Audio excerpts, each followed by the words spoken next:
Yes guys, welcome back to another video. Welcome to the George Benson football channel. It's Carabao Cup time. Chelsea are playing against Barrow. A lot of people might be like, who the bloody hell are Barrow? If you don't follow English football below the Premier League pyramid, the chances are that the existence of this football club, Barrow, might have bypassed your knowledge and your understanding of what's there and what isn't. Barrow are currently top of League 2. And I didn't know that they were top of League 2. When I think about my knowledge of the Football League and teams that have been around for a long time, I'm 30 years old. And Barrow, AFC, have been one of those sides that have come up through non-league.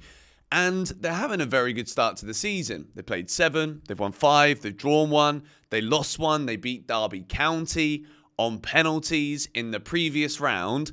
And they go to Chelsea, and this is, without question, their biggest game of the season, and it might be one of their biggest games that they've ever had in the history of their existence. So now that we have set the scene, I also need to set the realistic scene for Chelsea. If for whatever reason Barrow are not eliminated from the Carabao Cup after this, then we've got a problem. Chelsea Football Club this season, I want to see us winning a trophy. I know that we've made a very good start to life in the Premier League. We're in the Conference League with the top seeds. We're the favourites. The FA Cup. It's all about who you manage to get in the draw. And when you look at Chelsea versus Barrow at Stamford Bridge, you're like, well, it's not 3 points. It's knockout football. This should be progression into the next round. The exciting thing that we're going to see is not only am I going to be live on GBFC to watch this game through, to talk you through everything, so make sure you subscribe to this channel so that you don't miss the live stream. And then, of course, we finish the stream. 6 things we learned straight after the game. Another exciting thing is that we get to see some of the players that have got points to prove. And when you go through my Chelsea starting 11 here, I think there's players that, even though it's only Barrow, some players need to show the manager by performing well at Stamford Bridge that they absolutely deserve regular starting places, or at least to be in the reckoning for Chelsea.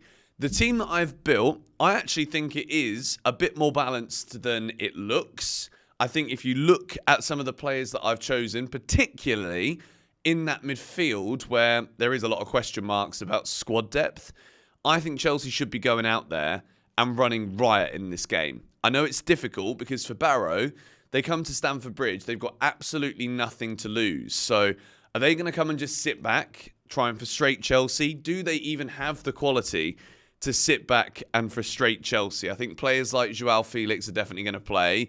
I think sometimes you've either got to just try and out-muscle and almost like physically obliterate a team that are better than you technically and tactically, or it's a cup competition. Crazy things have happened in the past, but I'm going to try and not entertain this. I remember I was actually live on GBFC where we had AFC Wimbledon. I think it was at the beginning of last season, and we couldn't even watch the game, but Chelsea beat Wimbledon 2-1, and it was a very, very close game. Wimbledon almost could have beaten us, so I'm hoping that there isn't any similarities with this one here against Barrow AFC. I do want to say one very important thing.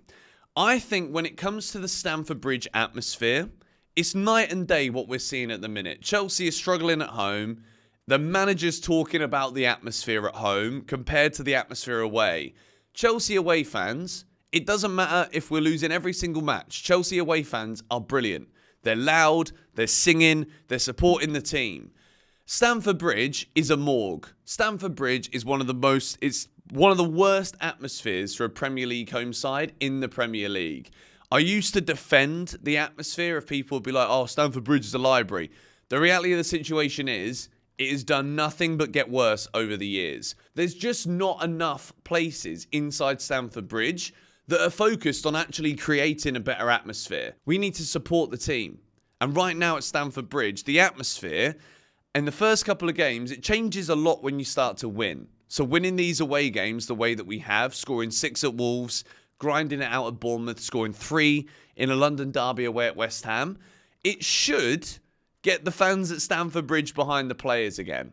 And I know maybe that, not to disrespect Barrow, but it shouldn't matter so much here for this one. It does make a lot of difference when the players can hear that they're being rallied, that they're being supported, that they're being pushed. It certainly helps the fans at Stamford Bridge if we're blowing teams away at Stamford Bridge. So as much as I'm not going to sit here and just blame match-going fans for the atmosphere, when Chelsea are winning, we're louder. We support more. But I think right now is the time to be like, okay, we're winning away from home. Let's give all of that atmosphere at Stamford Bridge. We're 1 point outside the top 4. It's been a great start to the season. Let's carry that through into this first domestic cup game. So, without any further ado, we begin with the cup goalkeeper, Philip Jorgensen. Sanchez, in recent weeks, he's been electric. He's been fantastic. He's cemented himself as the Chelsea #1.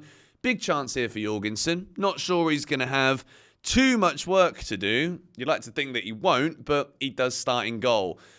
This Chelsea back four has never been seen before, and as much as it's not the best, there's definitely good enough quality in here. JustACoupleGs absolutely has to play this game. If he doesn't go out on loan this season, it's because he's here to play against Barrow. That's the facts. Tosin continues at centre-back. Badiashile next to him with Ben Chilwell back in the Chelsea side. Chilwell has got such a point to prove. As much as he's not had any football, I'm absolutely not concerned that he can deliver against Barrow. Again, they're top of League 2, but like with Chelsea, for goodness sake, I'm not even for 1 second going to be entertaining the idea of the potential of not winning this. This back four, Badiashile's not really having a sniff, but he's still a Chelsea player, so I think he plays for that reason. Tosin has started to start games, and I don't think we're going to see... I mean, maybe it's Disasi instead of Tosin just because we can rotate that much and save Tosin for the weekend.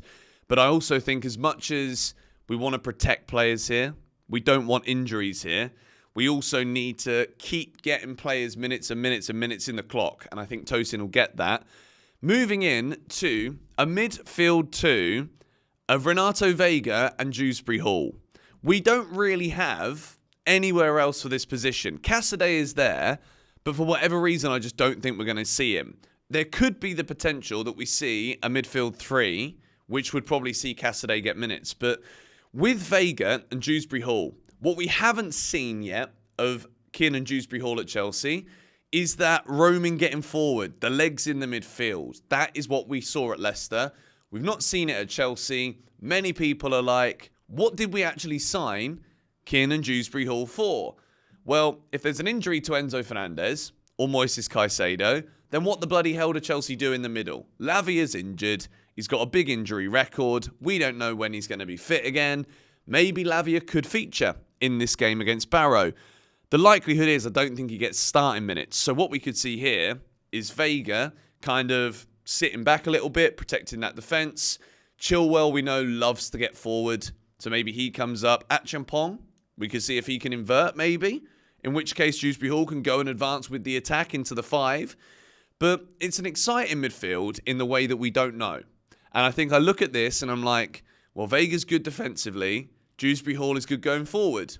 I see balance there, to be honest, when you've got Chilwell, who likes to be an aggressive left-back. JustACoupleGs can also get forward, but is a bit more traditional when it comes to that defensive duty. And then you've got Badiashile, who's supposedly fast, Tosin, who's fast. Like, I think there's enough pace here in that Chelsea team to protect ourselves if Barrow are causing a threat. So, the up-front four, after the clarity that we received from Enzo Maresca in the press conference pre-game away at West Ham, we know that he sees 8 players in the attack. So what I'm doing for the Barrow game, taking the 4 out that started the match against West Ham and sticking the other 4 in, which will see Pedro Neto starting on his favoured right-hand side, Joao Felix in the 10, Mykhailo Mudryk, massive game this for him, on the left, and Christo Nkunku as the striker. It could be Mark Yu, but the way that I want to see this go is based on what I've said about the atmosphere. I want Chelsea to score a load of goals here. I want us to see blood and try and kill Barrow in the first half so that we can give minutes to the Cassidys of the world, the Mark Hughes of the world. Maybe Tyreek George's in the squad as well if he can get in there as well. Achampong, I think, is the natural one to start because, well, we've struggled in the right-back position. Can he play there? Is he good enough? Let's see if he fits the shirt. So for this, you look at this Chelsea team, you look at the fact we're up against a side in League bloody 2, granted they're top of the league, but bloody hell, we should be scoring goals here. And I think as much as this isn't the best 11, as much as this is almost an unseen 11, and it's very difficult sometimes when you've got a team and a squad that are winning games, this is Barrow, playing together, and then you just throw a load of big names out there, but they don't play together very often.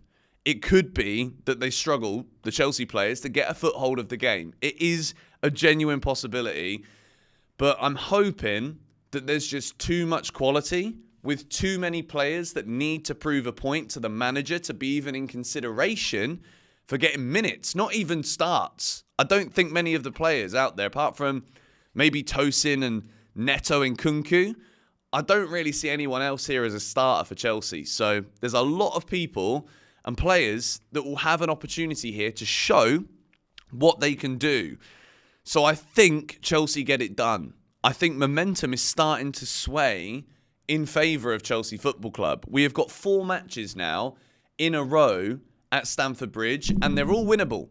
Brighton and Forest yesterday, both of them unbeaten, but both of them got their managers sent off. So the Brighton manager isn't in the dugout this weekend for Chelsea. We've won 3 in a row away, and we are still yet to win at Stamford Bridge, apart from that qualifier against Servette. So I think that Chelsea will get it done here. I'm going to say Chelsea 5, Barrow 0. I hope I've not underestimated them too much, but they are a League 2 side. We have got such a deep squad now, apart from in the midfield, that we should be beating anybody in League 2 at any stage of the season. So I'm saying 5-0 Chelsea. I think Mudryk will score. I think Joao Felix will score. Dewsbury Hall, and then 2 for Nkunku, if it's based on this starting 11 that we see here. We're obviously going to have some ridiculous players on the bench. I think there should be no world where Chelsea don't win this. If we don't win this, it's a disaster. We should be going for the Carabao Cup, using it as an opportunity to play players that are in the squad who could get unhappy if they never get a sniff.